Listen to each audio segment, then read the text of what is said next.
أنت الحبيب خير الأنام، أنت نور وسلام، علمتنا صبرا جميل، أنت صادق أمين، أخلاقه نبع الهدى وصفاته قدوة لنا. أنت الحبيب خير الأنام، أنت يا محمدا، تسقينا من يديك عند حوض الكوثر، للأمة خليت سنتك الجوهر، صلى عليك الله.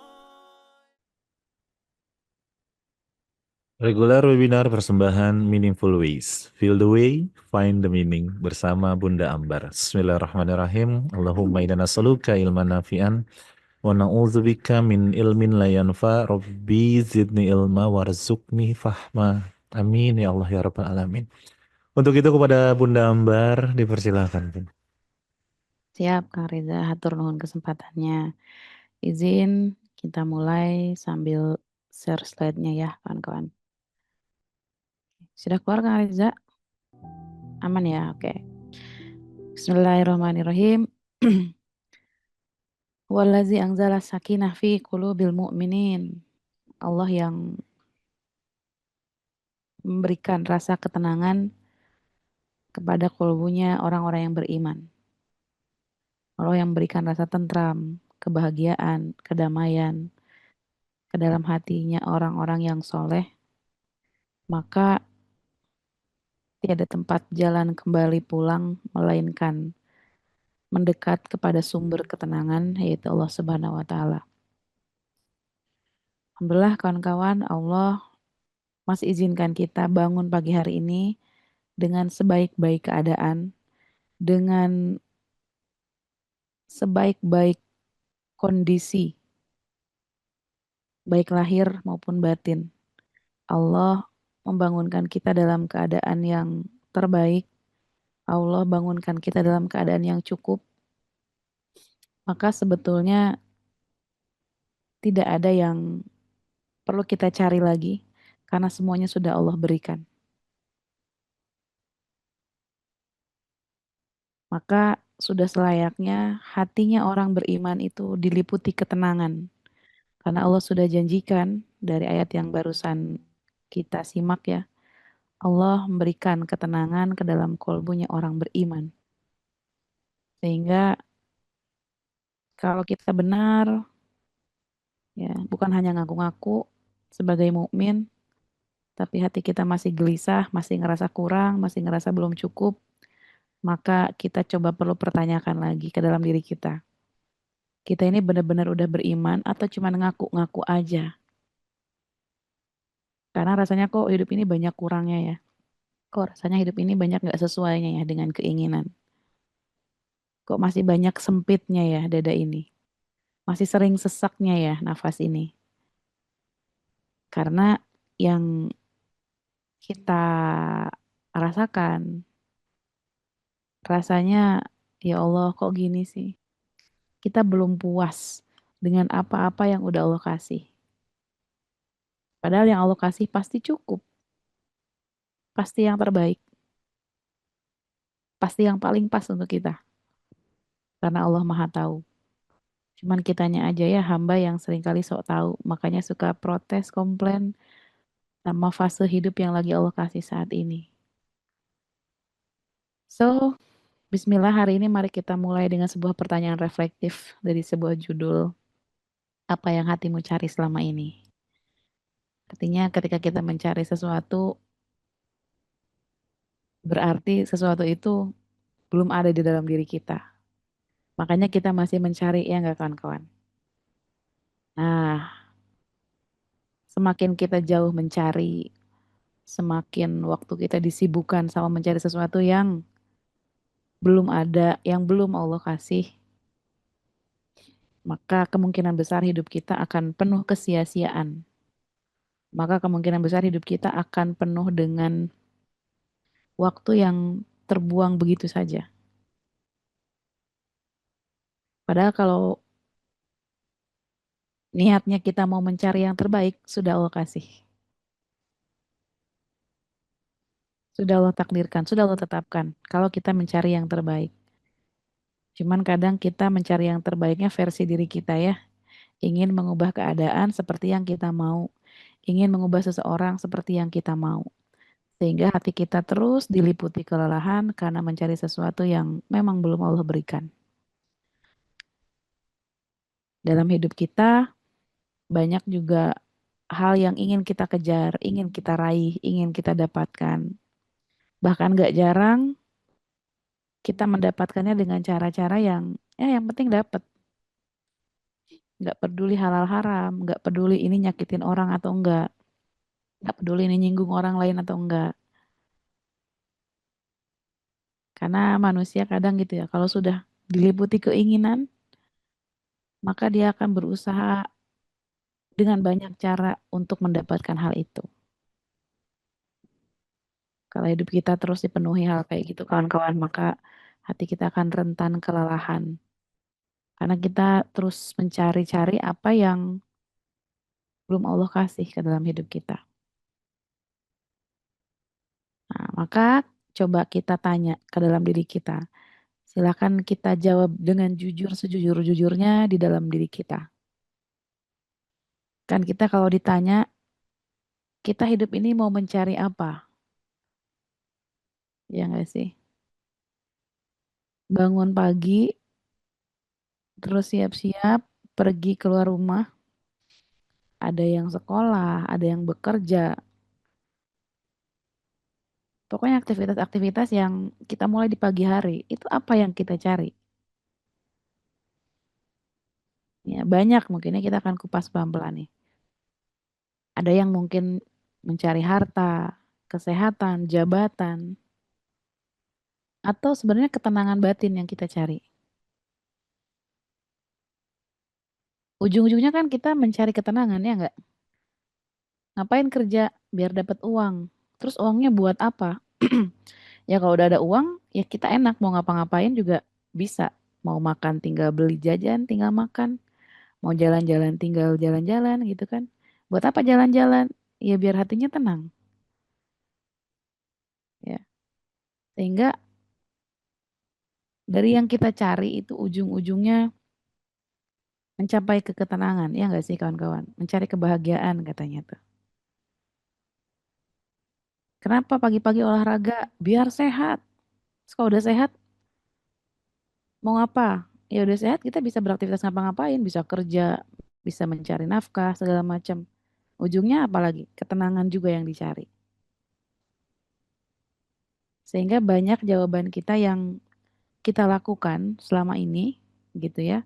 Baik itu mencari harta, ya, mengejar kesehatan, jabatan, maka ujung pangkalnya adalah ketenangan batin. Buat apa sih punya jabatan tinggi?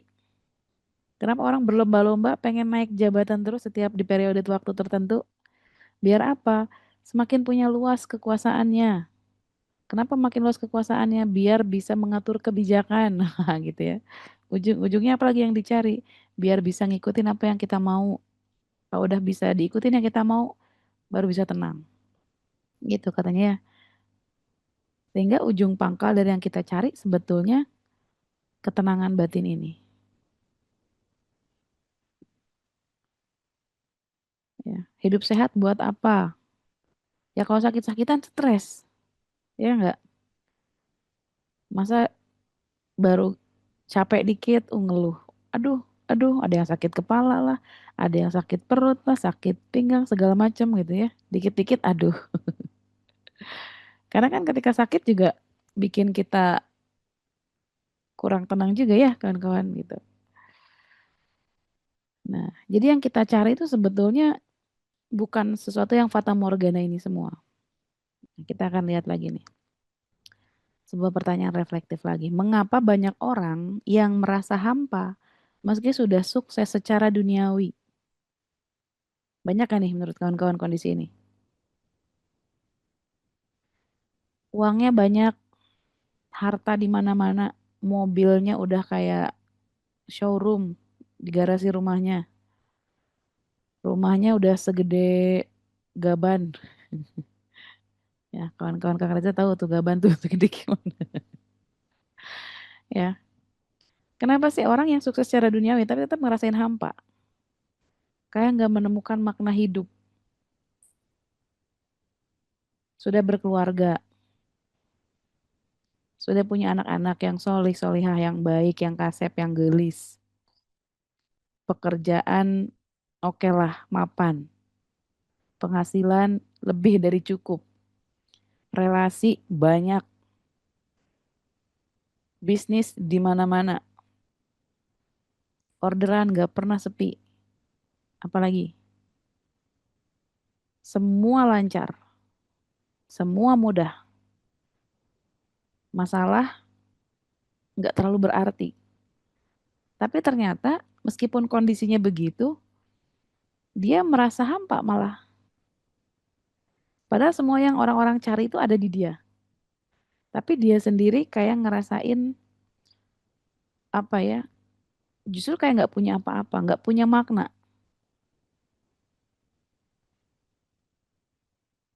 Nah ini banyak zaman sekarang nih kawan-kawan. Ngejar, ngejar, ngejar sesuatu, udah dikejar, udah dapet, ya udah. Lalu ngejar lagi yang lain yang belum didapat. Terus. Sehingga hidupnya dipenuhi dengan kejar-kejaran aja. Hidup di masa sekarang, tapi mengejar sesuatu yang belum dapat, yang akan datang. Sehingga dia tidak hidup, tidak menikmati apa-apa yang sudah Allah kasih sama hidup dia. Sehingga rasanya nggak penuh-penuh, kosong aja. Padahal udah Allah kasih banyak itu. Tapi dia tetap ngerasa kurang, ngerasa kayak nggak punya apa-apa, kayak semuanya ini nggak berarti apa-apa. Ya, buat orang yang belum dapat jodoh, ketika dapat jodoh gitu ya, itu kan sesuatu yang luar biasa. Ada yang sudah menikah tapi belum punya keturunan, hampa juga. Ada yang udah punya keturunan, tetap juga ngerasain hampa, ya nggak sih? Sehingga kita nih tanpa sadar seringkali ada di kondisi semuanya udah Allah cukupin, udah Allah penuhin, tapi tetap ngerasa kurang, ngerasa kosong. Karena kenapa? Ya ruangannya hampa, tidak penuh, ya. Sehingga ngerasa kosong aja gitu, ya. Nah, bisa jadi nih kawan-kawan, kita ini mengalami yang namanya krisis eksistensial. Waduh, apa nih? Benda apa ini? Krisis eksistensial, ya. Jadi perasaan hampa ketika kebutuhan dasar terpenuhi, tapi makna hidup belum ditemukan. Kawan-kawan kalau dulu masih ingat ya, mungkin apalagi yang belajar psikologi gitu ya, tentang hierarki kebutuhan manusia, bahwa manusia itu punya kebutuhan-kebutuhan dasar. Ya, kalau menurut teorinya Maslow itu, jadi kayak piramida tuh kebutuhannya. Jadi yang paling bawah itu katanya kebutuhan apa namanya fisik, ya kayak makan, tidur gitu. Itu kebutuhan paling dasar manusia. Sampai terus naik ke atas, kebutuhan dihargai, kebutuhan dicintai, kebutuhan pengakuan, sampai yang paling ujung itu katanya kebutuhan untuk apa namanya aktualisasi diri. Nah, menurut beliau katanya kalau kebutuhan dasarnya belum terpenuhi, sulit bagi manusia untuk bisa memenuhi kebutuhan yang di atasnya. Nah, ini juga kalau kita telan bulat-bulat ya, perlu kita filter dulu gitu. Karena menurut teori ini, ketika kebutuhan dasar manusia tidak terpenuhi, maka dia tidak bisa mengaktualisasikan diri katanya. Dia tidak bisa menjadi manusia, tidak bisa menjadi khalifah di muka bumi ini untuk mengaktualisasikan dirinya. Makanya ini kan ngeri ya kalau kita telan mentah-mentah gitu. Kita kalau nggak punya makanan, kalau soal perut tidak terpenuhi katanya, kita nggak bisa menjadi orang yang katakanlah orang yang bertakwa. Wah ini kan eh, khawatir malah jadi apa ya menggiring ke hal-hal yang belum sesuai gitu dengan kaidah syariah. Tapi ada juga ketika kebutuhan dasar itu semua sudah terpenuhi, dia eh, isi perutnya sudah aman, ya, fisiknya sudah aman. Kemudian ada kebutuhan lagi yang namanya kebutuhan dihargai, kebutuhan dicintai, sampai ujungnya mengaktualisasikan diri. Tapi meskipun kebutuhan dasarnya semua terpenuhi, tapi ternyata ada juga orang yang merasa kesulitan, tidak bisa menemukan makna dalam hidup. Dia nggak bisa menjadi dirinya sendiri, dia tidak bisa menjadi khalifah di muka bumi ini seperti yang Allah memang tujukan kepada kita. Kita diciptakan di muka bumi ini untuk menjadi khalifah.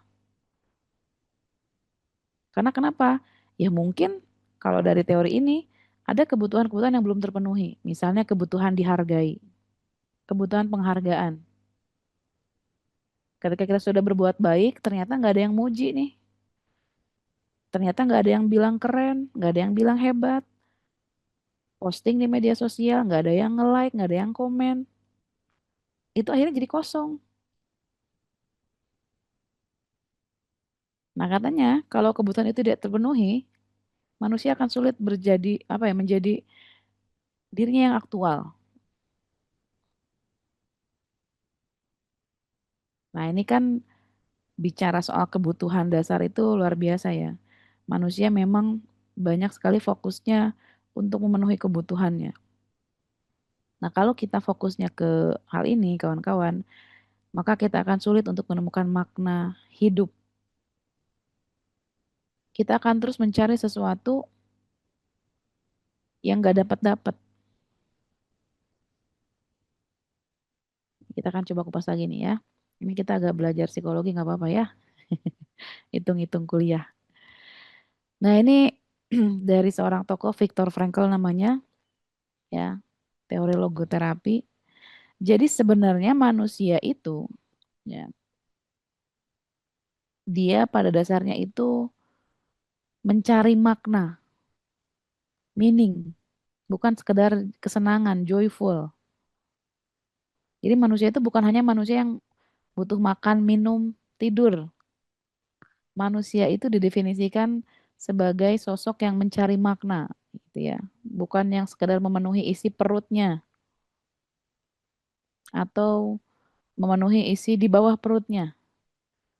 Bukan itu saja, tapi lebih dari itu manusia itu mencari makna, meaning. Makanya kita ada kelas meaningful ways ya. Karena memang kita ini eh, perlu memaknai setiap apapun yang terjadi. Nah, kalau cara kita memaknai ini sudah tepat, maka hidup ini akan terasa fulfill, cukup.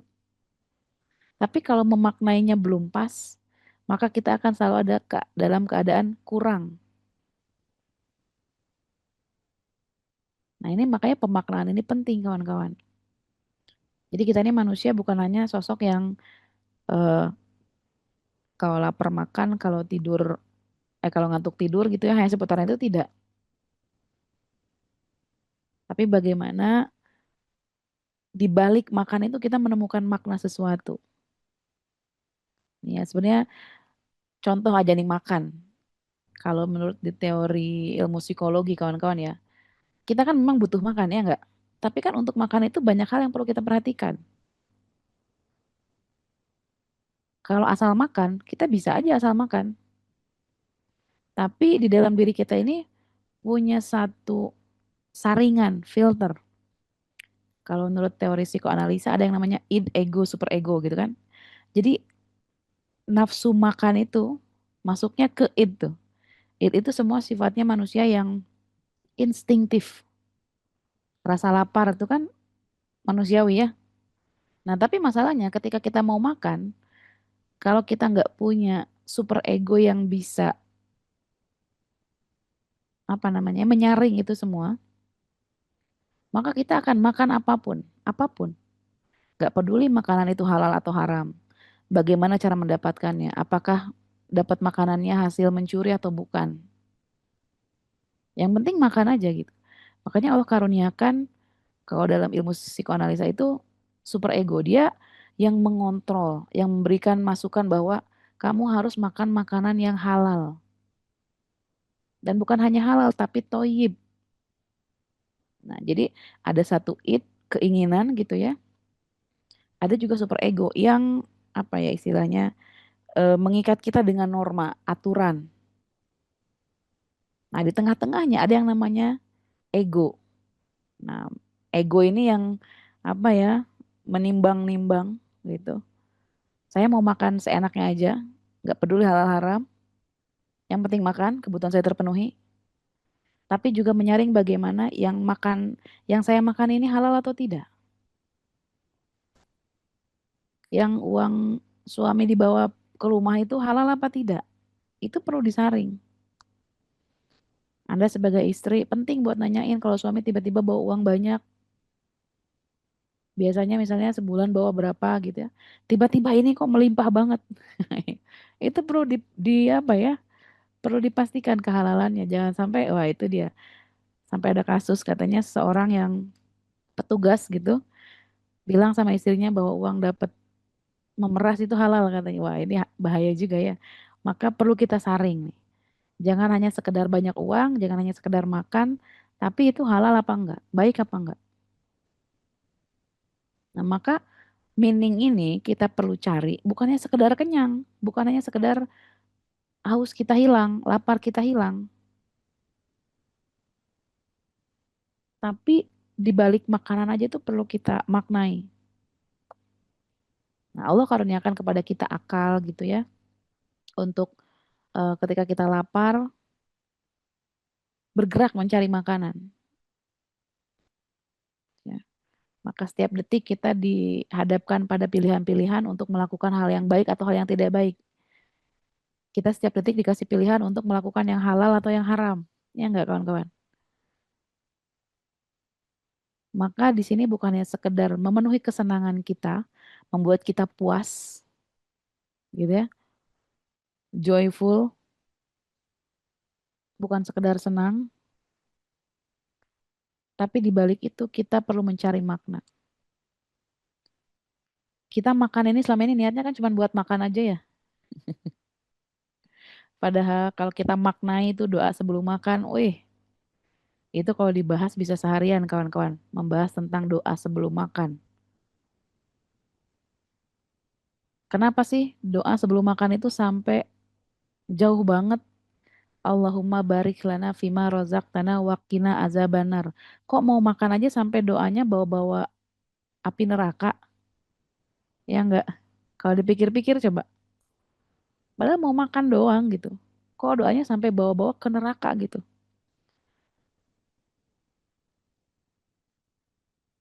Karena ya itu tadi bisa jadi dari makanan-makanan ini yang membuat kita semakin dekat sama neraka. Mungkin cara memperolehnya tidak halal, bukan yang sekedar makanannya halal haram, tapi cara memperolehnya.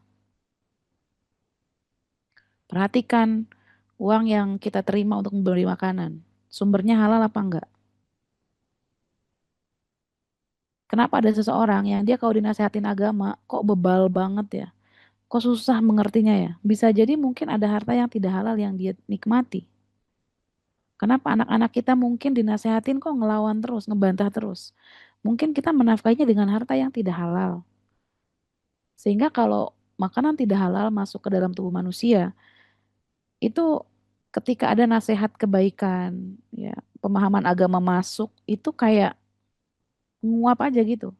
Kayak ceret panas yang ditetesin air, cus, langsung menguap hilang. Jadi tidak bermakna, tidak berbekas.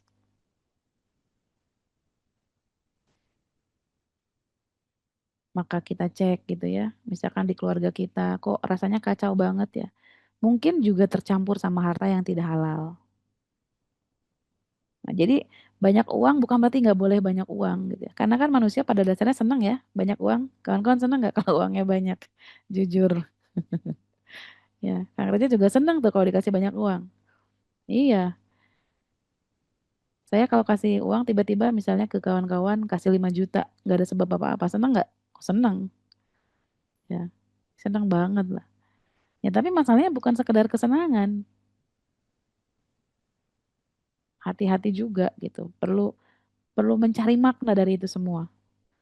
Jadi hidup kita ini sebagai seorang mukmin ya, bukan hanya uangnya banyak, tapi ya uang itu juga dari mana diperoleh, ya kan? Dibelanjain kemana? Kan itu juga nanti akan jadi pertanggungjawaban kita ya. Bun, apakah orang Islam itu nggak boleh kaya? Kata siapa orang Islam nggak boleh kaya? Siapa yang bilang? Justru sebenarnya kalau kita apa ya melihat banyak syariat dalam agama Islam, itu sebetulnya kita ini dikondisikan menjadi orang yang kaya sebetulnya. Makanya banyak ibadah dalam Islam itu yang menggunakan harta, ya enggak? Kenapa dalam Islam itu ada zakat, ada infak, ada sedekah? Artinya apa? Kita jadi muslim itu ya perlu kaya. Karena buat zakat, infak, sedekah perlu banyak uang enggak? Ya perlu. Umroh, haji, pakai uang, ya wasilahnya pakai uang. Makanya peribadatan dalam Islam itu banyak berkaitan dengan harta.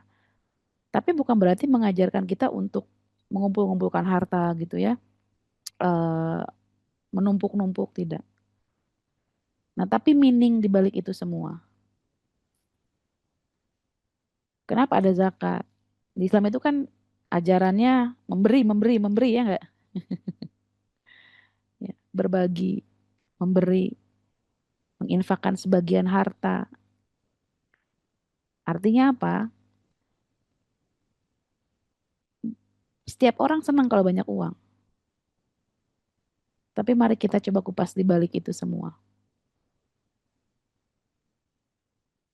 Jangan sampai uang yang banyak atau uang yang sedikit bikin kita jadi nggak punya makna. Ya, mending jadi orang kaya tapi dermawan daripada orang miskin tapi pelit gitu ya. Nah, maka kawan-kawan Bismillah ya. Semoga dari hal sederhana aja gitu kita bisa menemukan banyak makna gitu ya. Nah terus nih, kita hidup di dunia ini, Allah menciptakan manusia dan jin hanya untuk apa? Illa liya'budun, hanya untuk beribadah kepada Allah. Benar gak sih? Tugas kita di dunia ini apa? Ibadah aja. Ya enggak? Ada nggak tujuan lain kita hidup di dunia ini? Semuanya illa liya'budun, melainkan hanya untuk beribadah sama Allah. Nah, kita lihat nih bentuk-bentuknya apa aja bekerja. Ada yang bekerja. Maka kalau kawan-kawan bekerja, jadikan kerjaannya sebagai ibadah.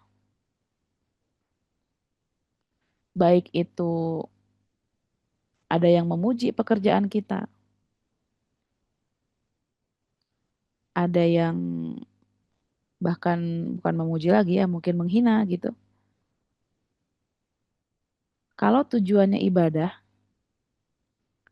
ya udah lanjutkan. Kalau Anda beraktivitas karena Allah, terus tidak mendapatkan pujian dari manusia, ya udah biarin aja. Kan tujuan kita bukan biar dapat pujian dari manusia, bukan dapat tepuk tangannya manusia, penghargaan manusia. Terus ya, yang kedua belajar, belajar apa? Banyak, bukan hanya belajar kimia, fisika, matematika, tapi bagaimana belajar untuk terus seumur hidup kita menemukan makna dalam hidup. Belajar menerima kenyataan, belajar apa lagi? Belajar memaafkan. Itu kan kita masih belajar terus ya. Belajar jadi orang tua, belajar jadi ibu, belajar jadi ayah, belajar dari belajar jadi segala macam. Belajar untuk eh, menahan kalimat yang mungkin bisa kita ucapkan tapi bisa kita tahan. Itu kan juga pelajaran. Dan kalau kita meniatkan pelajaran itu sebagai ibadah, insya Allah ini juga kebaikan. Nah, yang ketiga, berbuat baik. Nah, ini berbuat baik ini luas nih kawan-kawan. Saya akan coba bahas lebih mendalam tentang perbuatan baik ini. Berbuat baik itu juga ibadah. Saya tanya kawan-kawan, Apa hal yang bikin Anda kesel hari ini atau kemarin? Ya, kawan-kawan yang masih sambil mau sharing di kolom chat boleh ya. Ini kita sambil sekalian rilis juga nih, nggak apa-apa. Kawan-kawan boleh coba ya pikirkan satu hal yang mungkin terakhir ini, akhir-akhir ini bikin Anda kesel, jengkel, marah sama siapapun, baik itu sama pasangan, anak-anak, orang tua, mertua, teman kerja, atau siapapun lah, gitu ya. Atau mungkin netizen yang bikin Anda marah banget, kesel banget, ya. Yang bikin Anda rasanya, "Ih," gitu ya, pengen bikin rasanya, waduh, gitu ya, emosi jiwa. Satu hal yang mungkin bikin kita kecewa, marah. Nah, ketika kita menyadari hal yang udah bikin kita marah itu, kesel itu, katakanlah pasangan misalnya ya, yang kita paling sering tersinggung sama bos, apalagi nih, aduh saya nggak fokus, padahal udah kerja keras banget, sakit hati banget, oke,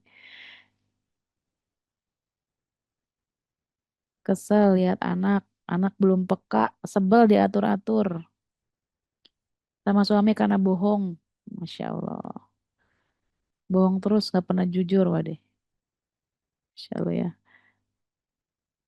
Kesel kuasa hukum kayak nggak perjuangin gugatan saya dibohongi. Kayak hal apapun yang bikin kita kesel, kawan-kawan, coba hadirkan satu kekesalan itu. Sama mertua kesel selalu ngatur. Anak bangun subuh telat, oke.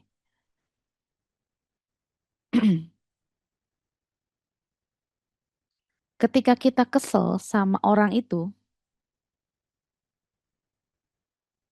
lalu kita memutuskan untuk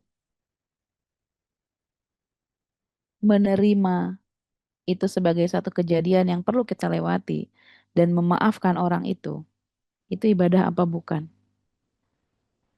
Masya Allah, kesel karena laptop makin rusak, Masya Allah ya. Adopsi anak apakah merubah takdir dari Allah? Oke,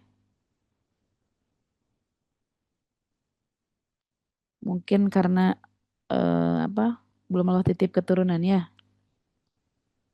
Nah, ketika hal-hal yang bikin kita kesel, jengkel, marah itu, terus kita sadari dengan sepenuh hati bahwa itu dari Allah, sesuatu yang memang perlu untuk kita lewati, artinya sudah terjadi. Dan itu sudah terjadi atas izin Allah. Kita menyadari bahwa, oh ya ini fase yang memang harus saya hadapi. Lalu kita memilih untuk, oke, saya menerima itu ya Allah. Dan saya memaafkan orang itu. Kira-kira itu ibadah bukan? Memaafkan itu ibadah atau bukan? Suami bohong. Terus kita memilih untuk memaafkan itu ibadah apa bukan? Ibadah, ya nggak kawan-kawan?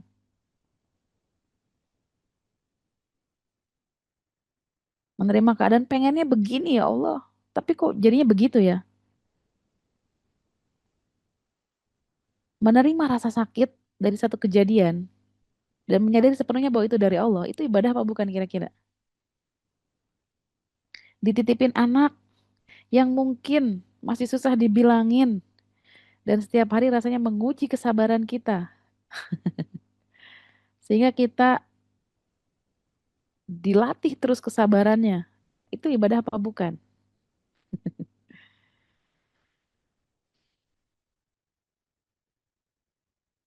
Dituduh sama bos kerjanya nggak bener.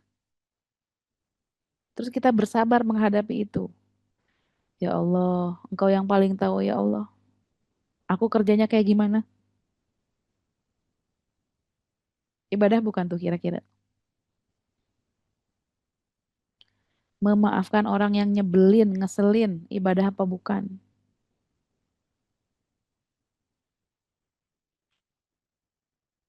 Sebenarnya semuanya yang kita lakukan itu adalah ladang buat ibadah. Karena memang Allah udah ciptakan kita kirim kita ke dunia ini buat apa? Illa liya'budun. Makanya isi di dunia ini semuanya adalah bentuk peribadatan kita. Tempat kita buat beribadah. Di jalan lihat ada duri, singkirkan. Ibadah bukan? Ibadah. Ada orang yang ngeselin di jalan, pengen rasanya ngomel-ngomel, teriak-teriak. Terus kita memilih buat menahan itu semua, ibadah apa bukan? Nah, merawat suami sakit di rumah, sakit yang terkadang suka marah-marah, ibadah bukan? Merawatnya aja udah ibadah ya, ditambah lagi ternyata pasiennya suka marah-marah. Udah diurusin sama kita masih suka marah-marah, Masya Allah. Kalau ngikutin logika kita, udah syukur mau diurus juga. Ya enggak? Tapi lagi-lagi itu ladang ibadah kita bukan? Ibadah. Ya. Coba di dunia ini ada nggak satu yang bukan ibadah sebetulnya? Sesuatu yang tidak bisa kita jadikan untuk ladang ibadah, ada nggak di dunia ini? Semuanya tuh ibadah kawan-kawan.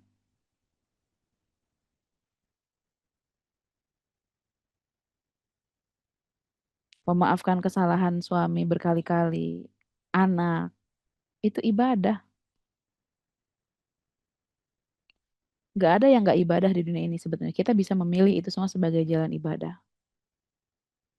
Lagi ribut sama pasangan, sebenarnya pengen berteriak, adu pendapat, pengen bikin dia sadar kalau dia itu salah, aku yang benar, ya, pengen bernada tinggi.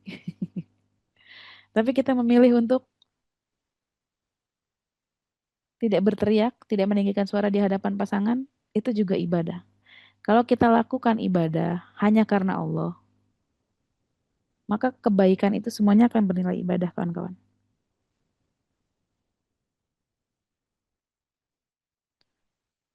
Ya. Sehingga semua apapun kejadian yang ada di hadapan kita, itu semuanya ladang ibadah buat kita. Bagaimana kita merespon itu atas sesuatu yang kita nggak suka, atas sesuatu yang kita nggak mau. Kalimat apa yang keluar atas suatu peristiwa. Itu bisa jadi jalan pahala, bisa jadi jalan dosa juga. Makan bisa jadi ibadah nggak? Bisa. Bisa jadi dosa? Bisa. Menikah bisa jadi pahala? Bisa. Tapi bisa juga jadi dosa, ya. Punya harta, punya uang, bisa jadi pahala? Bisa. Apakah bisa jadi juga sumber dosa? Bisa. Uang bisa-bisa dipakai ibadah, bisa. Kesal melihat suami yang tidak mau berhenti merokok, Bunda. Memilih untuk melepas rasa kesalnya dan memaafkan beliau yang mungkin belum Allah izinkan berubah, itu juga kebaikan. Karena kalau kesalnya masih nempel di dalam diri kita, itu biasanya mengurangi kita untuk beribadah, mengurangi peluang kita untuk berbuat baik sama beliau, ya enggak? Kita kalau udah kesel sama seseorang, biasanya tuh auranya udah males tuh nolongin dia, ya enggak? Coba deh, jujur. Bunda kesel sama suami nggak mau berhenti ngerokok, masih ada terus nih keselnya. Biasanya bakti kita sama beliau itu bertambah apa berkurang? Pengen memberikan yang terbaik atau ya udahlah asal ada aja gitu. Karena kan keselnya masih ada. Akhirnya ya itu tadi, menutup peluang amal baik kita. Yang tadinya kita punya kesempatan beribadah untuk berkhidmat pada beliau, itu tertutup. Karena kenapa? Sama kesal ketutupin. Maka ketika kita memaafkan apa-apa yang bikin kita kesel, itu salah satu jalan kebaikan banget. Ya, kalau kesel sama orangnya, lihat orangnya aja udah kesel, Bun. Ya. Pokoknya nggak ada yang dirugikan ketika kita kesel, melainkan diri kita yang rugi. Dia yang ngeselin itu, hidupnya enak, makannya enak, tidurnya nyenyak. Kita yang menyimpan kesel, empat, makan bakso aja jadi nggak nikmat. Karena kenapa? Kesel lihat orang itu. Yang rugi siapa? Apakah dia yang rugi? Tidak, kita yang rugi. Tidurnya nggak enak, karena mikirin. emangnya itu tetangga, bla bla bla bla segala macam.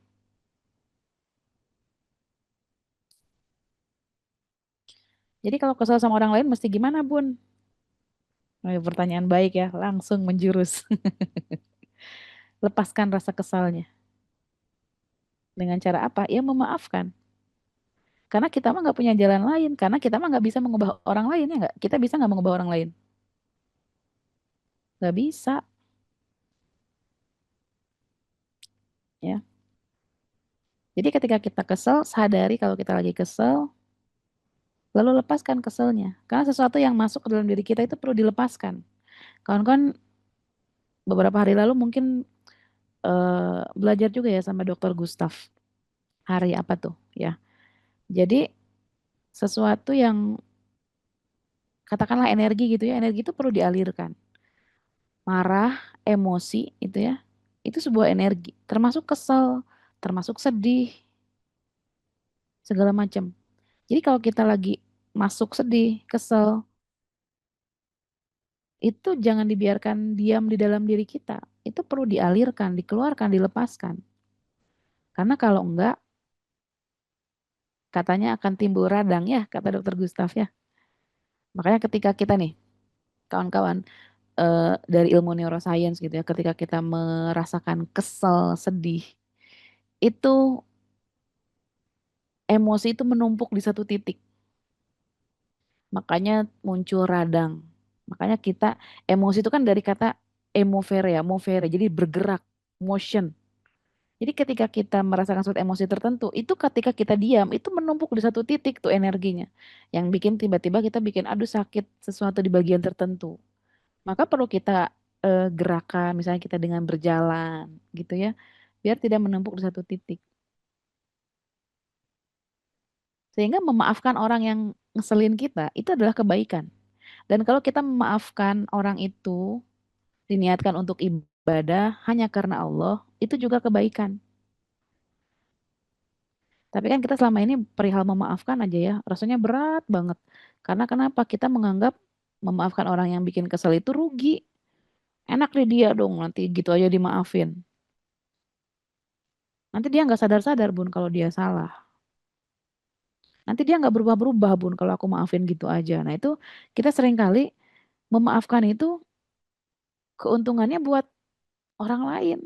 Padahal memaafkan itu kebaikannya buat kita. Ada orang yang mau memaafkan tapi bersyarat. Oke Bun, saya maafin dia, tapi dia harus sadar dulu terus minta maaf ke sini ngaku dulu. Dan dia berjanji jangan mengulangi lagi. Wah, itu syaratnya banyak banget. Orang kayak gitu, gak bahagia tuh hidupnya.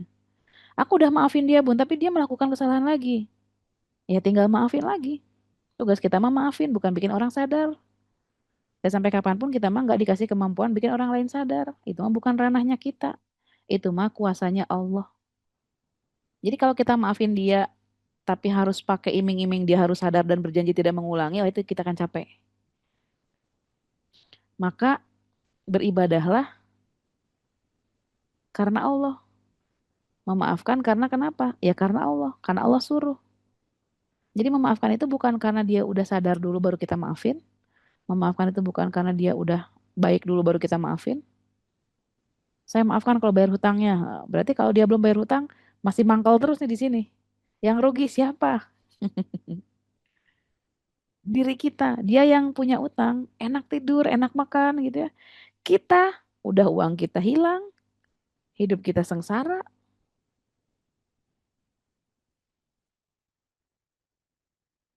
ya enggak? Yang rugi itu kita. Maka kalau kita niatkan berbuat baik, apapun kebaikan itu kan banyak ya, banyak banget, banyak, banyak, banyak banget. Kalau kita niatin karena Allah, ya udah cukup.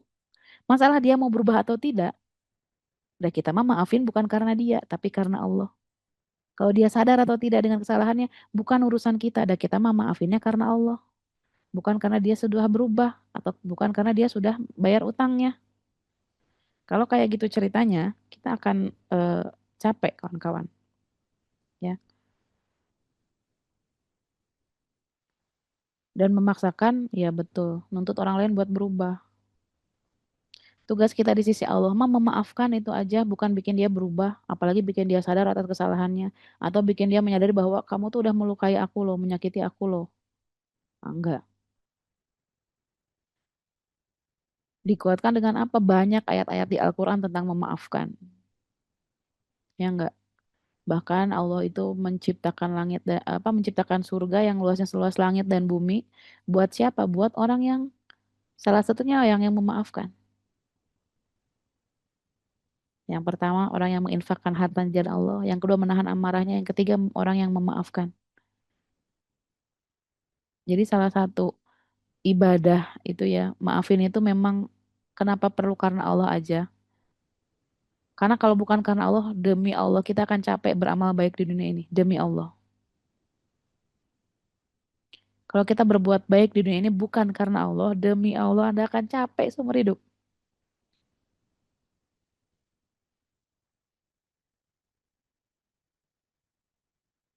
Ya. Sehingga memaafkan itu ya karena Allah aja. Berbuat baik apapun, kalau sudah karena Allah, ya Allah. Meskipun berat, sakit, ya Allah. Tapi kita ikrarkan ini karena Engkau, ya Allah. Hamba maafin dia yang nyebelin itu, ya Allah. Karena Engkau, ya Allah, bukan karena dia. Udah dia mah nggak tahu kapan sadarnya.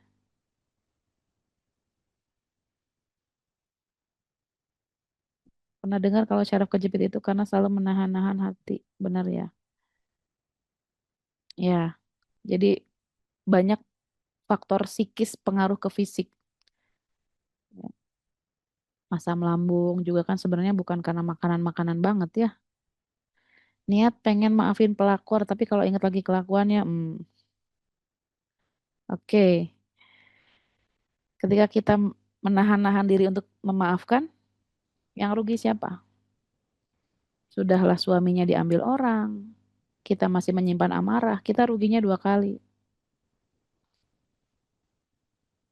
So, memaafkan itu bukan karena suaminya sudah berubah atau pelakornya taubat, enggak. Masalahnya kan kita nggak tahu suami kita berubah atau tidak, pelakornya taubat atau tidak. Kalau nunggu 2 orang itu buat baik, baru kita maafin, oh capek. Karena belum tentu Allah takdirkan mereka jadi berubah. So, memaafkan karena Allah aja, udah. Ya nggak kawan-kawan. Yang bikin kita capek beribadah di dunia ini karena kemungkinan besar kita tidak niatkan itu untuk ibadah hanya karena Allah. Makanya kenapa peribadatan di dalam Islam itu kan lillahi ta'ala. Kenapa ibadah dalam Islam itu tergantung niatnya dan kenapa niat itu penting di dalam Islam. Karena ini memberikan energi untuk diri kita. Ya. Nah, kalau saya tanya dunia sama ridho Allah, apa yang kita cari? Kalau ditanya apa yang Anda cari di dunia ini, semuanya jawab apa?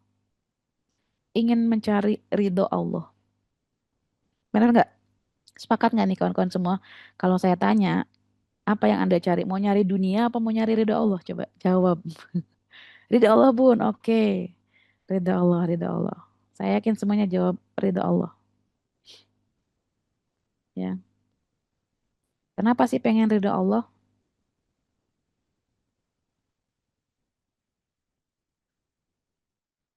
Kenapa pengen ridho Allah? Kenapa pengen Allah ridho sama kita? Dan kenapa kita harus mendapatkan yang ridhonya Allah? Coba. Kan kita pengen cari ridho Allah ya. Kalau Allah ridho jalannya mudah. Ridho Allah tapi berat banget ujian tantangannya. Karena kematian itu nyata, yes. Biar disayang bun. Pengen surganya Allah, oke? Orang yang masuk surga itu kalau diridhoi sama Allah ya. Fadkhuli fi ibadi wadkhuli jannati, ya enggak? Siapa yang dipanggil ke surga itu? Orang yang Allah ridhoi. Radiyatan mardiyah, yang hatinya ridho juga diridhoi sama Allah. Kenapa ridho Allah penting bagi kita? Nah, pertanyaannya, setiap kita semua pengen diridhoi sama Allah.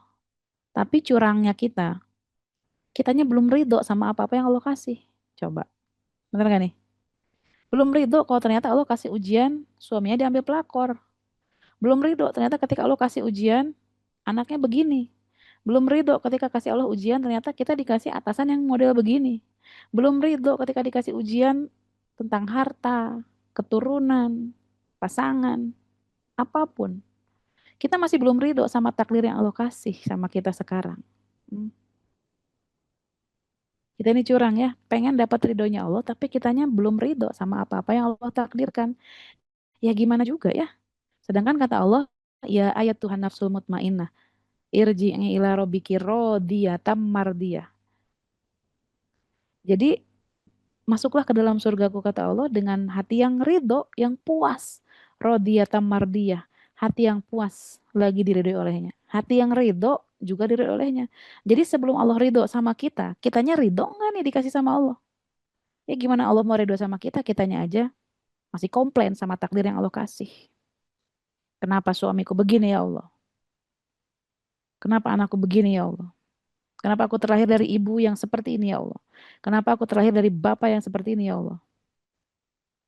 Kenapa aku dikasih sakit ini ya Allah? Kenapa aku dikasih penyakit ini ya Allah? Kenapa aku dikasih takdir seperti ini ya Allah? Kita komplain aja terus. Padahal keridoan Allah itu ya dilihat juga dari seberapa kita ridho menerima apa yang Allah kasih sama kita. Kalau kitanya aja nggak ridho, gimana Allah mau ridho sama kita? Ya. Apa bedanya ridho sama ikhlas? Kalau ridho itu menerima apa yang Allah kasih. Kalau ikhlas itu melakukan sesuatu, mengeluarkan sesuatu, berbuat sesuatu, itu ikhlas. Energinya dari dalam keluar. Kalau ridho itu dari luar ke dalam. Ibu sedekah, infak, ikhlas nggak? Nah itu. Tapi kalau ibu dikasih ujian sama Allah, ternyata suaminya begitu, ibu ridho nggak? Nah gitu. Ya. Nah makanya ini kawan-kawan. Ya. Ujian anak diambil sama Allah bun, pas kangen sama anak masih nangis. It's okay, nggak apa-apa. Kalau masih ada air mata yang butuh keluar, keluarin aja.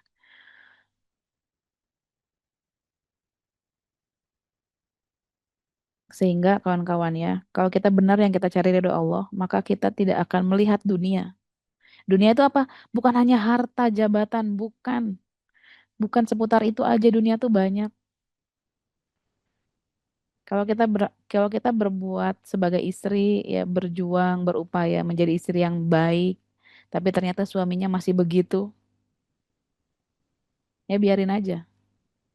Ya kita berbuat baik mau karena Allah, bukan karena suami harus berubah. Karena kalau mengharap suami harus berubah, kita berbuat baiknya jadi berkurang, berubah lagi ya enggak? Jadi dunia itu bukan hanya uang, harta, tapi suamimu itu yaitu dunia. Anakmu itu dunia, segala sesuatu yang ada di dunia ini, apapun itu dunia. Dunia ini kelak akan kita tinggalkan. Karena kita suatu saat akan meninggal dunia. Jadi kalau hati kita masih perih, sakit sama hal-hal yang tentang duniawi, maka bisa jadi yang terjadi mungkin bukan ridho Allah yang kita cari. Nah, pertanyaan bagusnya, apakah berarti semua keadaan yang Allah Subhanahu wa taala berikan, situasi senang ataupun yang membuat kita sakit dan terpuruk sekalipun harus ridho dan bersyukur, Bunda? Pertanyaannya saya balik. Kalau kejadian sakit itu terpuruk, terus kita nggak ridho, kejadiannya berubah apa enggak? Enggak kan? Tetap sudah terjadi toh. Kita ridho ataupun enggak dengan kejadian itu sudah terjadi. Kita terima atau kita marah sama takdir itu, kejadian itu tetap terjadi. Ya enggak? Tinggal kita pilih aja. Karena memang suatu kejadian itu, takdir itu, atau masa lalu itu tidak bisa berubah, maka sebenarnya nggak ada pilihan lain bagi kita untuk menerima itu dan ridho sama apa yang Allah takdirkan. Karena nggak ridho pun, ya masa lalu nggak berubah. Benar nggak? Coba deh pikir lagi sama hati yang jernih. Kalau kita marah sama takdir, takdirnya kemudian berubah atau tidak? Takdir itu kan sesuatu yang sudah terjadi, yang sudah terlewati, ya nggak?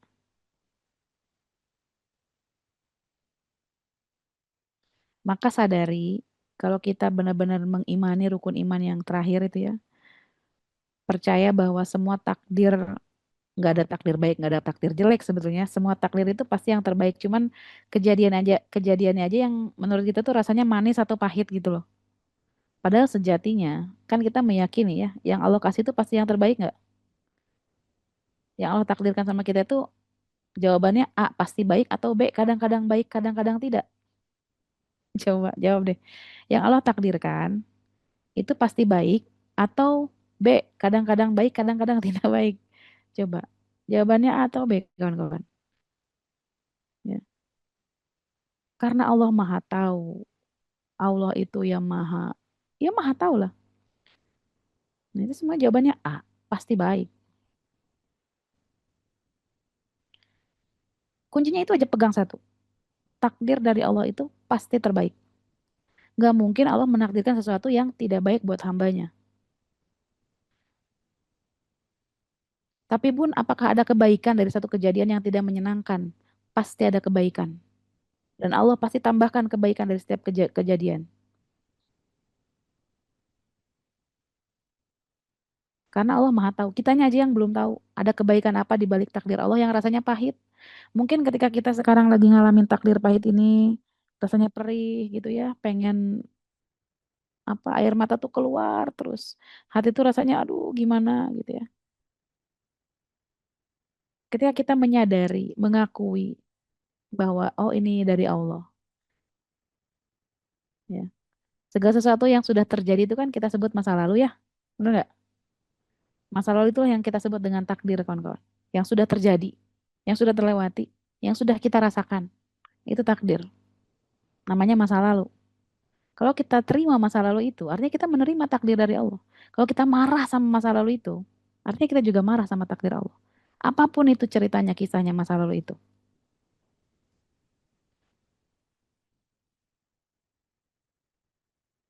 Semakin kita marah sama masa lalu, kejadian apapun, baik itu yang dilakukan suami, orang tua, anak atau siapapun, bahkan satu detik yang lalu aja, itu sudah menjadi masa lalu, ya nggak?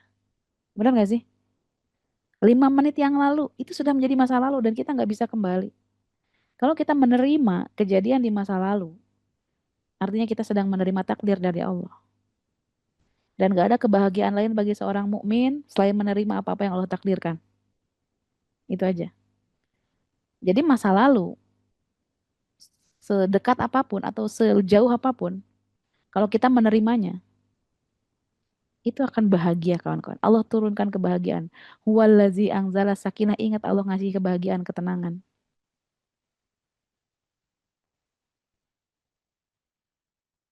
Ya nggak kawan-kawan?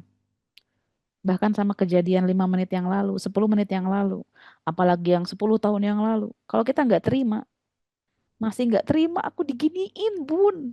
Aku nggak terima ya. Oh. Semakin kita bersikeras, aku nggak terima bun diberlakukan seperti ini. Oh, semakin menderita tuh. Coba deh, kan kita sering ya. Aku nggak terima bun dikata-katain kayak gitu. Aku nggak terima bun diperlakukan suami kayak gini.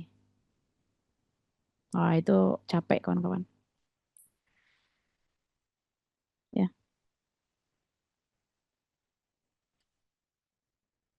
jika takdir Allah yang terbaik, apa artinya kita tidak perlu lagi meminta secara detail, cukup meminta takdir yang terbaik. Ya, kadang kita meminta sesuatu, bukan berarti kita nggak boleh meminta ya. Ketika kita meminta itu karena menurut kita ada yang lebih baik dari ini, benar nggak? Karena menurut pikiran kita, ada sesuatu yang lebih baik dari ini. Padahal yang maha tahu, yang paling baik buat hambanya itu siapa? Kita sebagai hamba atau Allah sebagai Rob kita yang maha tahu. Allah itu ketika kita meminta sesuatu terus Allah kabulkan, berarti itu baik. Kalau kita meminta sesuatu belum Allah kabulkan, berarti Allah lagi nyiapin yang lebih baik. Kalau kita meminta sesuatu terus tidak dikasih sama Allah, pasti itu yang terbaik. Cuma kan kadang kita berspekulasi dengan pikiran kita aja ya, bahwa yang itu tuh yang terbaik itu yang menurut kita baik. Nah, ini level pencarian hati nih. Ada 3 kawan-kawan ya. Sebentar lagi waktunya. Kita agak ngebut dikit. Yang pertama level duniawi, harta, jabatan, pujian. Ini sifatnya sementara. Sementara banget. Ya, uang, kekuasaan, apresiasi. Ini sementara banget. Yang kedua, atau di level psikologis, kepuasan diri, pengakuan. Nah, ini rentan kelelahan. Biar dibilang orang soleh, wah ini capek. Biar dibilang hebat, keren, dan sebagainya macam. Ini rentan lelah. Karena kenapa? Mengharapkan pujian dari orang lain. Yang ketiga, level spiritual nih ya. Yang dicarinya bukan lagi harta, jabatan, bukan lagi pengakuan dari manusia. Bukan lagi pujian dari manusia. Tapi yang dicari adalah ridho Allah. Udah. Berbuat sesuatu karena Allah. Sudah. Masalah suami berubah atau tidak. Wah ini capek nih kawan-kawan. Kalau udah level ini, wow. Apa ya, kita perlu latihan nih. Kita nasehatin anak misalnya. Terus ternyata qadarullah belum Allah izinkan dia paham, belum izinkan dia berubah. Terus kita bilang, ya Allah hamba ridho, dititipin anak yang begini ya Allah. Engkau hadirkan dia sebagai ujian bagi hamba ya Allah. Hamba terimain ya Allah. Kalau udah kayak gitu kawan-kawan, insya Allah tuh marahnya, keselnya itu lepas dari diri kita. Dan yang akan kita lakukan adalah respon terbaik kepada anak-anak kita. Kalau ditarik ke ilmu parenting nih kawan-kawan ya, ini akan punya energi yang besar buat kita ngasuh anak-anak kita nih. Ya, untuk ibadah, tadi kita sudah bahas ya, bahwa segala sesuatu itu memang ibadah di dunia ini dan memberi manfaat. Ini adalah ketenangan yang sebetulnya kita cari. Ya. Tapi sebetulnya kawan-kawan ketenangan itu nggak bisa kita cari. Karena kenapa? Ya Allah yang kasih itu mah. Wallazi anzala sakinah. Jadi Allah memberikan rasa sakinah fi qulubil mu'minin, ke dalam kalbunya orang beriman. Jadi Allah yang kasih. Jadi kalau kita udah ridho sama apa yang Allah kasih juga tuh sepaket sama ketenangannya. Tapi kita kalau masih belum ridho, ya Allah, masih jengkel sama perilaku suami, sama anak, semua segala macam yang begini kita kesel. Semakin jauh dari ketenangan. Ya. Dan ini rumusnya nih kawan-kawan. Yang pertama, mengenal diri. Sadarin, ya, lihat diri kita, sifat dasar kita apa nih? Ada nafsunya kita ini, ada nafsu amarah, ada nafsu lawamah, ada nafsu mutmainnah. Kata Allah yang mau dipanggil ke surga itu nafsu yang mana? Diri yang mana? Ya ayat Tuhan nafsu mutmainnah. Ya, jiwa yang sudah puas, yang udah ya Allah sama takdirmu ini udah nggak ada yang hamba komplainin lagi ya Allah. Ini pasti yang terbaik dari Engkau ya Allah. Hamba ditakdirkan begini kondisi sekarang ya Allah. Ini dari Engkau dan Engkau paling tahu yang terbaik untuk hidup hamba. Mutmainnah tuh. Beda sama ya Allah kenapa sih suamiku begini? Susah banget dibilangin suruh berhenti merokok, enggak berhenti-berhenti. Ya Allah kenapa sih suamiku hobinya berselingkuh? Ya Allah kenapa sih itu nafsu amarah ya enggak? Jadi sadarin ya. Kita ini ada di level nafsu yang mana? Sehingga kalau kita mengenal diri kita gitu ya, eh ada di level yang mana? Apakah nafsu mutmainnah atau nafsu lawamah? Nafsu lawamah itu jadi eh ada di antara nafsu amarah ya, yang mendorong sama keburukan. Ada juga di antara di tengah-tengah antara nafsu mutmainnah, jiwa yang tenang. Jadi dia sering menyesali diri, ya, mengutuki diri. Itu akhirnya dia tidak menikmati hidup. Terus yang kedua, mengelola emosi, menyadari dan memberi ruang pada emosi yang hadir. Karena emosi itu kan energi ya, energi itu tidak bisa diciptakan, tidak bisa juga dimusnahkan. Maka tugas kita dalam mengelola emosi ini adalah mengalirkan emosi ini. Karena emosi ini kan adalah energi ya kawan-kawan. Sehingga perlu dialirkan, seperti halnya makan dan minum, juga perlu diproses, lalu dikeluarkan. Nafas, perlu dikelola nggak? Kalau kita sudah menghirup nafas, ya perlu dikeluarin. Kebayang Anda kalau nafas, tarik nafas terus, tarik, tapi nggak dilepaskan. Kan gak enak juga ya. Maka emosi pun sama. Ketika kita masuk emosi tertentu, marah, keselkah, jengkelkah, itu perlu kita lepaskan. Dengan cara apa? Memaafkan tadi. Ya. Insya Allah nanti kapan-kapan kita praktek buat memaafkannya biar bisa eh, prakteknya. Yang ketiga, mengikat makna. Setiap aktivitas diniatkan untuk Allah, ini penting. Mengikat makna. Makanya kenapa ini kelas kita ini kelas meaningful. Gitu ya. Karena kalau kita nggak punya meaning, nggak dapat makna dari yang kita lakukan, kita akan capek. Maknanya apa yang perlu kita ikat? Setiap aktivitas diniatkan untuk Allah. Berbuat baik pada orang yang sudah menyakiti kita. Berat nggak? Ada orang yang hobinya ngomongin kita di belakang, ngejelek-jelekin kita di belakang. Tapi kita tetap berbuat baik meskipun kita tahu dia gitu sama kita. Nah itu berat nggak tuh? Kalau bukan karena Allah itu berat. Ngurus suami yang udah nyakitin kita, melukai kita. Kalau tidak diniatkan karena Allah, berat. Kalau kita kehilangan makna tuh berat kawan-kawan. Maka ini makna yang perlu kita ikat penting banget. Memaafkan kesalahan seseorang berkali-kali yang dia mengulang kesalahan terus, nyakitin kita terus. Tapi kita milih untuk memaafkan terus. Kalau bukan karena Allah, capek. Makanya kenapa pentingnya niat. Karena niat itu di otak kita, di hipotalamus ini, dia menyebarkan informasi ke seluruh tubuh. Kalau diniatkan karena Allah, maka tubuh kita juga akan menjadi kuat, bisa melakukan itu semua. Ya, nomor dua apa? Mengelola emosi. Ya, boleh di screenshot aja. Ya, jadi kalau kita nggak ikat makna hidup kita, karena Allah berat. Kalau tidak lillahi ta'ala, itu berat. Coba deh. Saya baru bisa lemah lembut sama anak, kalau anaknya udah baik, oh berat tuh.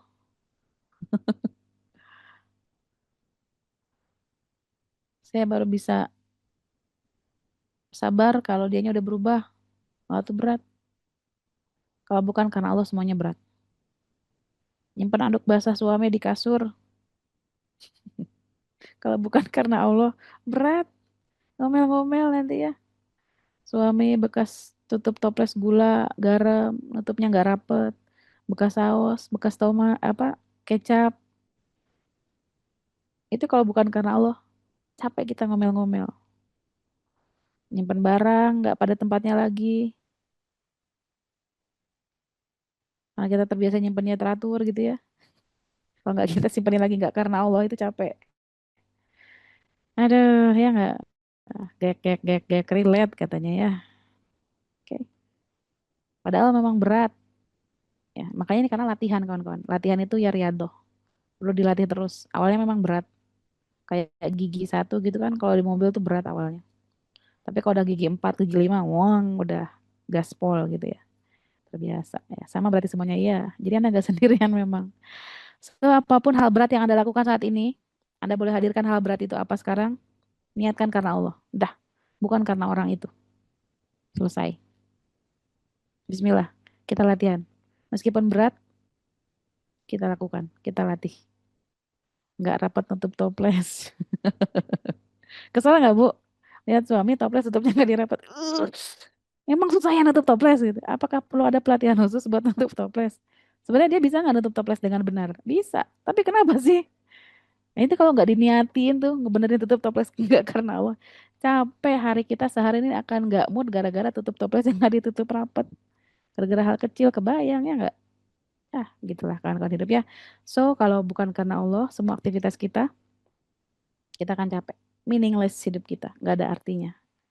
Kan tim handuk basah di kasur atau nyabut baju di lemari, ya. Susah banget terusnya ngambil baju diangkat dulu gitu baru ditarik. Main cabut aja gitu ya. Nah, gitulah.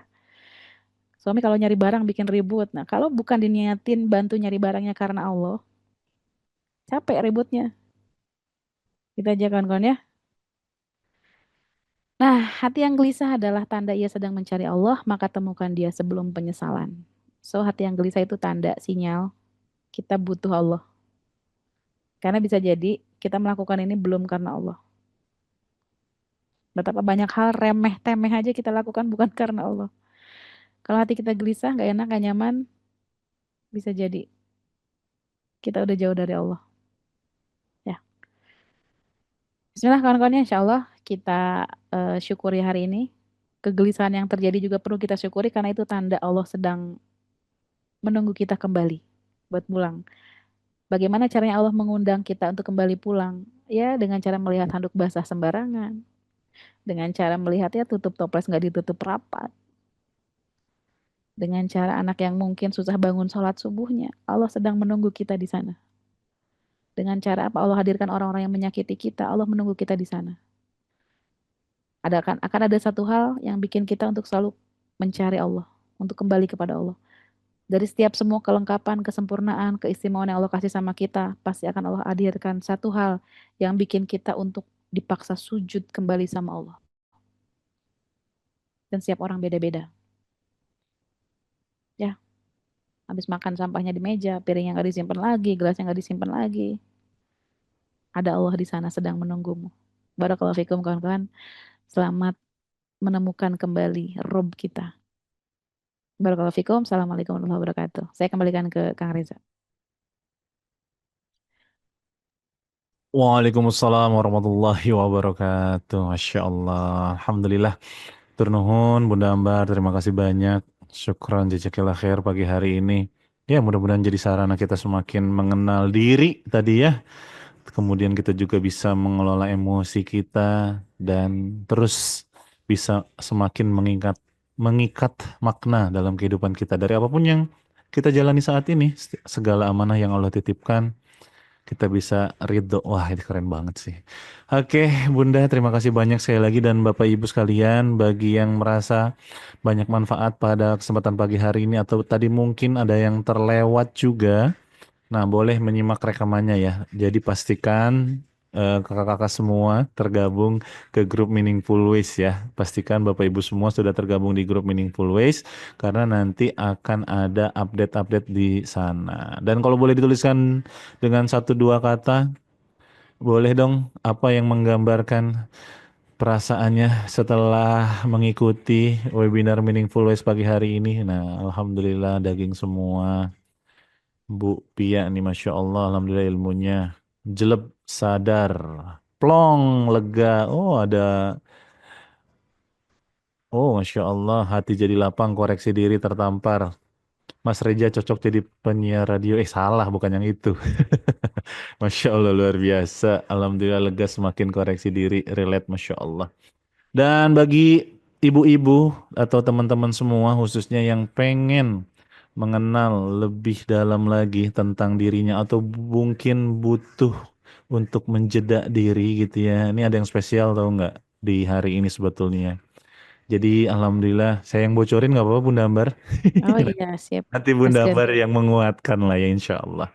Jadi Bismillahirrahmanirrahim pagi hari ini kami dari Meaningful Ways akan melaunching e-course-nya Bunda Ambar. Wah, siapa yang mau, siapa yang butuh, siapa yang perlu, boleh dong ditampilkan. Nah, ini dia Bapak Ibu semua. Kemarin-kemarin kita udah spill ya di beberapa pekan yang lalu juga bahwa kemarin Bunda Ambar sedang sibuk syuting ya bersama kawan-kawan dari Meaningful Ways dan akhirnya lahirlah pada hari ini yaitu e-course dengan tema Me Time, merawat diri, merawat hati. Ini spesial banget, perdana persembahan dari Meaningful Ways e-course bersama pembina kita yaitu Bunda Ambar.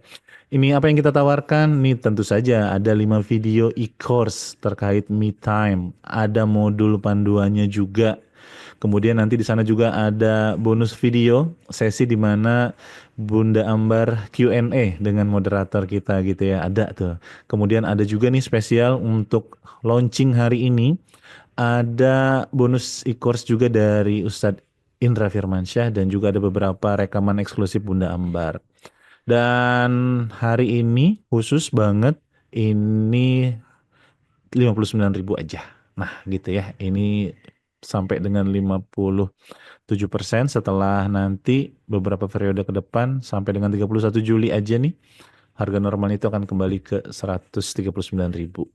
Tapi niatkan Bapak Ibu sekalian, ini akan menjadi teman perjalanan kita ketika mungkin sedang lelah-lelah gitu ya, sedang capek-capek. Nah, kita tinggal puter e-course karena nanti akan ada panduan-panduan secara teknikalnya gitu ya. Abu Dambar mungkin mau menguatkan terkait ini mah enggak? Ya, E-course. kawan-kawan ya. Jadi alhamdulillah ya sudah lahir e-course kita. Jadi ini teman kita buat kalau mau me time, bisa diputar kapan aja. Kalau pas lagi suasananya pas, lagi bisa ada waktu buat me time, boleh diputar karena di situ juga ada apa ya, banyak ada modul panduannya juga di situ, terus banyak bonusnya juga, itu ngobrol-ngobrol simple sebetulnya tapi insya Allah powerful, penuh makna.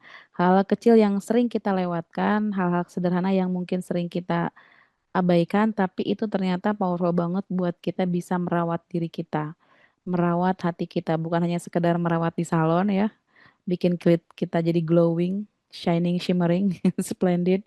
Tapi bagaimana merawat hati kita, merawat diri kita juga semakin powerful bisa menikmati setiap takdir dari Allah dengan hati yang kuat insya Allah. Jadi ini banyak juga ininya ya kawan-kawan ya, manfaatnya insya Allah. Dan ini bisa diakses kapanpun Anda bisa punya waktu pas gitu ya. Itu bisa jadi teman me time. Ada panduannya juga di situ nanti diurut gimana gimana gimananya. Gitu mungkin Kang Reza. Siap, siap Bun. Terima kasih banyak. Masya Allah. Nah, itu dia ya. Maka dari itu bagi yang mau, bagi yang berminat, tertarik, itu kakak Meaningful Ways sudah membagikan linknya. Atau kalau yang mau tanya-tanya, seperti biasa langsung hubungi Kak Hadijah aja ya. Tuh, Bu Ayu mau katanya. Mangga, yuk kita jadikan, niatkan untuk melatih diri kita, menjeda diri, dan terus kita me time gitu ya. Ini mudah-mudahan bisa jadi panduan dan yang paling penting, mudah-mudahan bisa membersamai perjalanan kita untuk pulih, sembuh, dan semakin bermakna dalam hidup kita ya. Terima kasih Bunda Ambar, berkah e-course-nya, mudah-mudahan ya bisa kita praktekkan, kita bisa amalkan juga.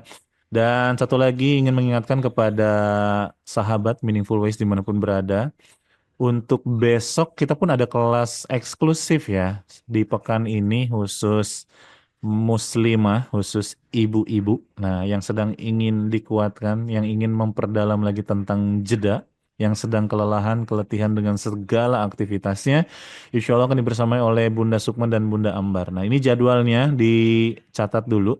Untuk besok insya Allah bersama Bunda Sukma di pagi hari ya seperti biasa. Tapi untuk Bunda Ambar jadwalnya di Ahad malam, di Minggu malam. Nah, jadi pastikan agendanya sudah pas, sudah cocok. Tapi ya nggak apa-apa juga ya, daftar mah daftar aja dulu seperti biasa ya. Karena program-program Meaningful Ways ini terbuka untuk umum. Yang penting yuk sama-sama kita niatkan untuk belajar. Diklik dulu aja link pendaftarannya. Dan insya Allah besok akan belajar bersama guru-guru kita yang luar biasa. Untuk muslimah, untuk ibu-ibu ya, untuk perempuan di luar sana yang sedang kelelahan, waduh, yang sedang butuh jeda. Mangga bergabung dengan kelas eksklusif kita di pekan hari ini. Dan satu lagi terakhir, mumpung ini hari Jumat nih, saya mau mengajak kebaikan kepada Bapak Ibu sekalian. Yuk kita perbanyak amal soleh kita. E-course-nya mau juga Bu Vidya, mangga nanti hubungi Kak Hadijah ya. Linknya atau mungkin bisa dibagikan lagi. Bagi yang ingin bersedekah, berinfak, berjuang bersama-sama di jalan Allah dengan harta terbaiknya, yang berharap agar Meaningful Ways tetap eksis gitu ya. Yuk boleh banget support kita dengan memberikan harta terbaiknya sama-sama di jalan Allah ke BSI 766 711 atas nama Meaningful Ways. Atau biar lebih mudah lagi nih, kemarin udah nanya-nanya terus, Kang Reza mana kerisnya kok nggak ada-ada. Kan kalau ada QR code tinggal scan aja. Iya betul banget tuh, sudah ada QR code-nya, tinggal di scan dan enaknya pakai kris ini kan bisa bank apa aja ya. Dan tidak kena biaya administrasi. Jadi silahkan, mudah-mudahan ini jadi wasilah juga biar kita bisa istiqomah, kita bisa komitmen sama-sama untuk berjuang di jalan Allah melalui dakwah di Meaningful Ways ya. Terima kasih banyak sekali lagi, jazakumullah khairan. Dan Bunda Ambar, seperti biasa sebelum kita tutup, berikan Meaningful Ways statement pada kesempatan pagi hari ini. Mangga Bun. Masya Allah ya, lagi-lagi juga nggak ingat suruh ngisi menimbul statement ya. Oke, Bismillahirrahmanirrahim. Kawan-kawan, mungkin jawaban yang kita cari dari apa yang kita cari selama ini dari hati kita itu tidak jauh-jauh. Sebenarnya dia ada dalam tarikan nafas kita, ada di dalam keheningan yang kita abaikan, ada di dalam tawa yang kita anggap remeh, ada dalam air mata yang mungkin membuat kita perih. Dan hati kita sebenarnya itu seringkali hanya ingin dipeluk aja oleh keikhlasan, oleh diri sendiri. So berhenti sejenak dari mencari, dengarkan, karena apa yang kita cari sudah ada di dalam sini. Sudah menunggu kita untuk disadari. Karena sejatinya Allah selalu ada dalam diri kita, tidak perlu kita cari. Maka pulanglah ke dalam diri, karena yang kita cari sudah ada di sana. Barakallahu fikum. Assalamualaikum warahmatullahi wabarakatuh. Waalaikumsalam warahmatullahi wabarakatuh. Pulanglah ke dalam diri karena yang kita cari sudah ada di dalam sana. Keren banget ya. Nggak tahu dah dari mana Bunda Ambar tuh ada mulu kata-katanya ya. Dapat nyontek di udara. Gitu Bapak Ibu sekalian, terima kasih sekali lagi yang sudah istiqomah selalu hadir setiap pagi mengikuti webinar-webinar dari Meaningful Ways ya. Dan betul banget terakhir nih saya pengen banget minta didoain karena ini hari Jumat juga hari penuh keberkahan. Yuk jangan lelah untuk mendoakan kami nih teman-teman tim yang terlibat khususnya yang nggak pernah kelihatan gitu ya. Kalau saya alhamdulillah nih banyak yang kenal sekarang, banyak yang mendoakan, tapi teman-teman di balik layar ini jauh lebih banyak Bapak Ibu sekalian.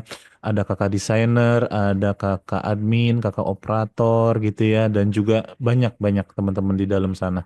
Maka itu yuk doakan yang baik-baik, doakan dengan keikhlasan, mudah-mudahan nih lelahnya beliau-beliau ini, mereka-mereka ini anak-anak muda yang luar biasa, lelahnya lillah karena saya ngalamin sendiri berjuang di jalan ilmu, di jalan dakwah ini nggak mudah.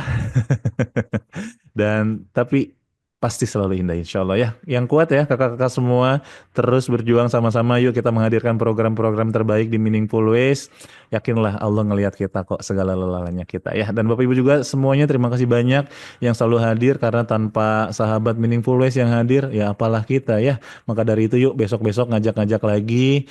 Ajakin semua orang-orang terdekat kita, kerabat, saudara, orang-orang yang kita sayang. Mudah-mudahan ini bisa jadi jalan kita kembali mengenal diri, mengenal Allah, mengenal Rob kita sehingga hidup kita akan semakin bermakna insya Allah. Terakhir banget, yuk kita tutup pertemuan pagi hari ini dengan mengucap hamdalah, alhamdulillah, ya Rabbil Alamin. Terima kasih ya Allah, Engkau izinkan kami di komunitas yang luar biasa ini dan sempurnakan dengan doa kafaratul majelis. Subhanaka Allahumma wa bihamdika asyhadu an la ilaha anta astaghfiruka wa atubu ilaik. Barakallahu fikum, Bapak Ibu berkah selalu, terus berjuang, tetap bergerak walaupun di tengah keterbatasan kita gitu ya. Wassalamualaikum warahmatullahi wabarakatuh dan kirimkan doa-doa terbaik buat kita semua mangga. Terima kasih Kang Reja. Waalaikumsalam warahmatullahi wabarakatuh. Dan tim Meaningful Ways. Waalaikumsalam warahmatullahi wabarakatuh. Ayo kita Sehat Bu Cucun, Bu Sukina, ya, Bu Tri. Selamat hari Jumat. Sampai jumpa di Baratullah. dadah.